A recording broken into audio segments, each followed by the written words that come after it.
Esto pasó en Radio Noticias. Lo primero que uno tiene que saber cuando habla de violencia es que siempre estamos hablando de una relación de poder, ¿sí? Es el ejercicio del poder donde existe, obviamente, algunos que tienen mayor o menor acceso a determinadas cosas, como por ejemplo en el ámbito laboral, el poder que puede tener una persona por su rango jerárquico, como en el caso que escuchábamos recién, o en otro contexto, y alguien que tiene o que depende de una autoridad, por ejemplo, o que tiene incluso poder, un poder simbólico, ¿sí? Entonces las violencias, siempre cuando las pensamos de cualquier tipo, la psicológica, sexual, institucional, de género, etcétera, siempre estamos hablando de una violencia que tiene que ver con esta desigualdad de poder. ¿Qué implica la violencia laboral? Implica el ejercicio de determinado tipo de conductas o de comportamientos que se ejerce sobre un otro con la intención de poder menospreciarlo en su calidad de trabajador, alterar el ambiente de trabajo, ¿no? La dignidad en el mundo del trabajo, y que obviamente estas formas, digamos, que se implementan de violencia, tienen consecuencias generalmente psicológicas, emocionales, físicas, laborales, económicas inclusive. Entonces, estas formas, digamos, de violencia son situaciones muy complejas porque, sobre todo las violencias que tienen que ver con el acoso sexual o con el acoso psicológico, que por ahí son más difíciles de poder detectar, incluso porque a veces se naturalizan las formas de violencia. Es cierto que en realidad las estadísticas nos muestran que más del 90% de las situaciones de acoso, de los distintos tipos, pasa justamente con situaciones de violencia hacia la mujer, ¿sí? Pero esto tiene que ver con otra cuestión, digamos, tiene que ver con una cuestión cultural.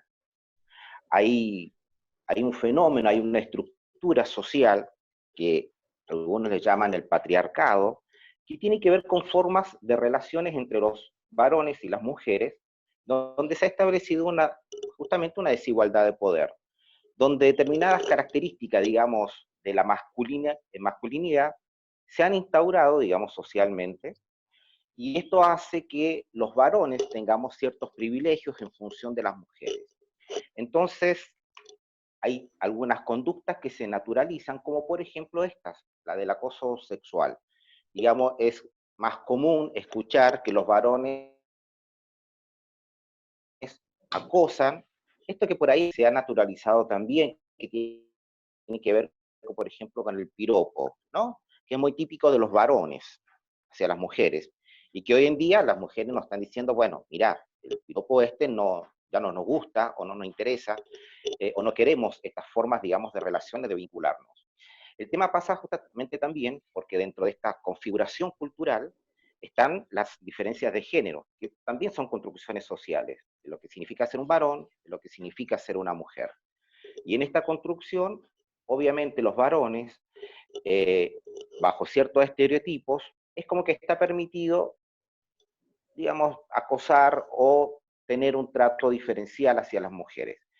Entonces, es diferente para nosotros los varones, porque dentro de estos estereotipos de género, también que un varón sea acosado por una mujer, eh, generalmente se vive, ¿no?, en el grupo de varones como, che, bueno, mirá, qué bueno lo tuyo, qué suerte que tenés, metele, ¿no? Son cuestiones, son conductas que se naturalizan dentro del contexto social, incluso dentro de los varones, estas formas, ¿no? Sos un ganador, mira vos, etcétera, etcétera. Entonces es más difícil que un varón, en función de estos estereotipos, haga una denuncia sobre acoso sexual. Porque el acoso sexual, por ejemplo, una de las características que tiene es que, perdón, una de las características es justamente que no sea algo consentido.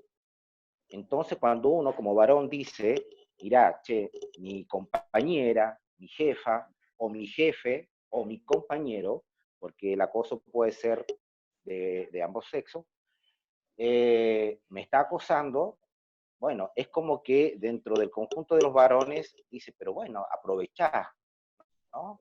Eh, es diferente cuando nos acosa un varón, ¿no? Porque eso ataca nuestra masculinidad.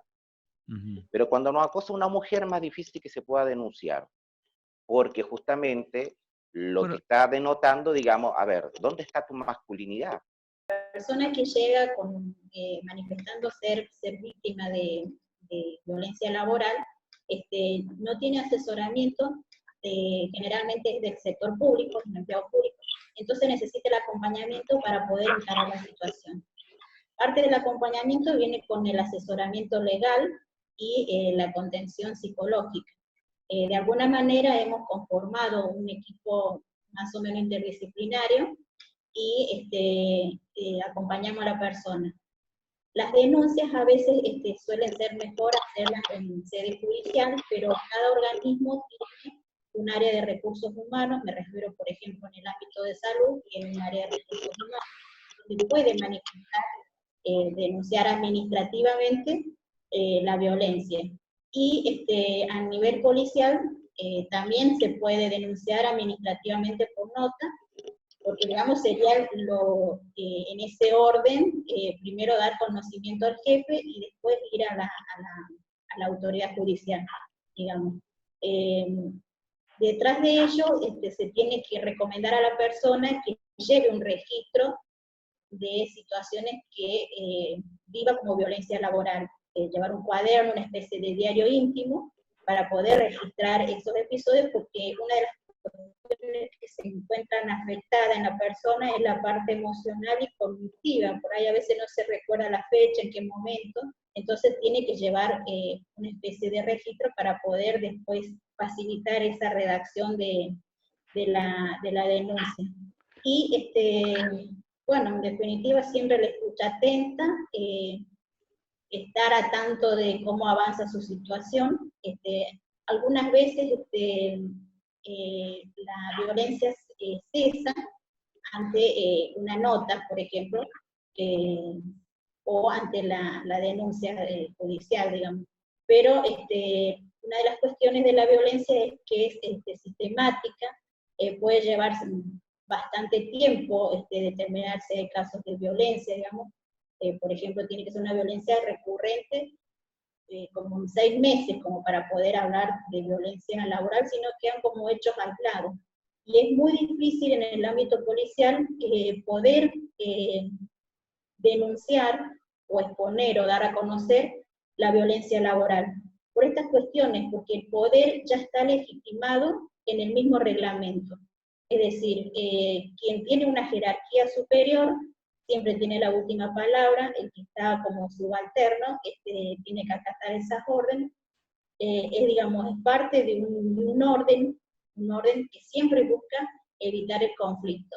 Entonces, si esta persona ofrece hacer denuncias, es muy probable que encuentre de reacción, como reacción de la misma policía, algunas represalias, digamos.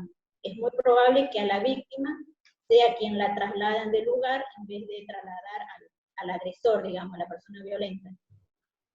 Coincido con muchas cuestiones de que no es la mayoría de las veces los hombres los que son víctimas de violencia.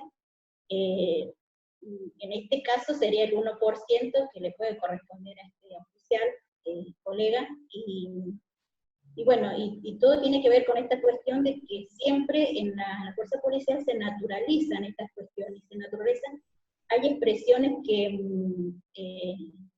podemos hablar, si algún colega policía, algún camarada escucha, que seguramente lo va a asociar, que viste, así son las cosas, es decir, no podés hacer nada, mejor estar callado y seguir trabajando, porque bueno, es una fuente de trabajo. También no nos olvidemos que en este mundo neoliberal, conservar el trabajo es muy importante, entonces se prioriza esta necesidad de tener el trabajo por la dignidad humana, digamos, porque hay cuestiones que afectan a la dignidad.